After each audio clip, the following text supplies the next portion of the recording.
Greetings and salutations. This is Jeff Whiting, your catcher guy, with another installment of Random Tuesdays. It's where I tell a story from my past that happened, and it was random, and here it is. This one's entitled Tracy B and Me and a Hose Makes Three. Now this happened many moons ago in a province called Spencerport. Me, my best friends Corey and Joey Bear were all moving in together. We had a few friends helping over, get everything where it was supposed to go. And Corey's dad was in the basement trying to hook up his room. Now, I got to the part where now my room's looking good, but I got my waterbed here, and I got to put water in it. I was like, hey, Corey, you got a hose? No. Hey, JB, you got a hose? No. Looks like I'm going to the Home Depot to get me a hose. Now, I looked at our friend Tracy B. I'm like, Tracy B, want to come to Home Depot with me? And reluctantly, she said, why? I looked her right in the soul. And I said, Tracy B, every tag team wrestler needs a tag team partner. And you are the anvil to my Bret the Hitman heart. So why don't we get out of the car, go on down to the Home Depots, and wrestle us up a hose? She was like, well, okay. But in her eyes, I could tell her that she was thinking, well, this is going to be interesting. So we get into the car, we go down to the Home Depots. Now, I'm on a budget. I only got $23 to my name. 23, Michael Jordan. May he rest in peace. So I had to be on a budget. Now, I'm looking at all these hoses. It's $25, $19. I was like, oh no. And then I see this flatter hose. It's only $11. Only $11. I'm like, it's a little flat, it's a little weird, but why not? Let's save some money. Buy it, get it into the car, going on back home. Now, we're home. I hook it up into the kitchen. I run it all the way up the stairs, hook it up into my waterbed, turn on the water. All right, time to relax. Job done.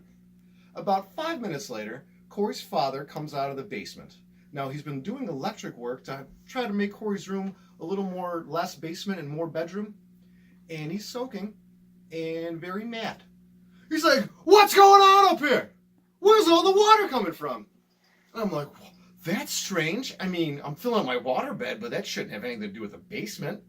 And then I turn around and look upstairs, and that's when I see it looks like a Las Vegas fountain, just water going everywhere. And I was like, what in tarnation?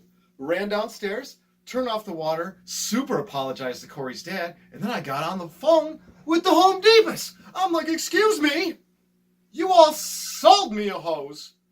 It's got a bunch of holes in it. You bunch of poop faces. What's going on? And they were confused, and they were like, well, sir, did you buy a hose out of our little area where there were hoses? I was like, well, yeah. It's like, well, did you accidentally buy a sprinkler hose? I was like, no way. That's impossible. And if I did, it's labeled wrong. This is ridiculous. I was like, can I bring this in to exchange it for a hose that doesn't have a bunch of holes in it? And they're like, absolutely. Hung up the phone. Now I'm coiling up this hose and I'm trying to get it back into the package that it's in. And in humongous letters, it says sprinkler on the frickin' package. I just called Home Depots and called somebody a poop face. And now I've got to bring this in.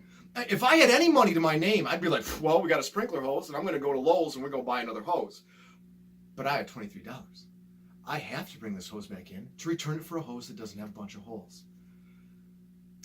And of course, I got to go to the customer service area, and guess who's there? The dude that answered the phone, the guy that I called Poop Face. And now, he's being real cordial. I'm doing the exchange, and he tells me, have a nice day. But then I turn to leave, and he's like, hey, looks like you got a little poop on your face. I was like, oh, touche, sir, touche. So the moral of the story is, number one, read.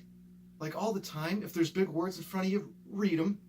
And number two, be careful who you be calling poop face. Because you just might be the person with poop on your face. Thanks for joining me, Jeff Whiting, the Catcher Guy. Have a wonderful day.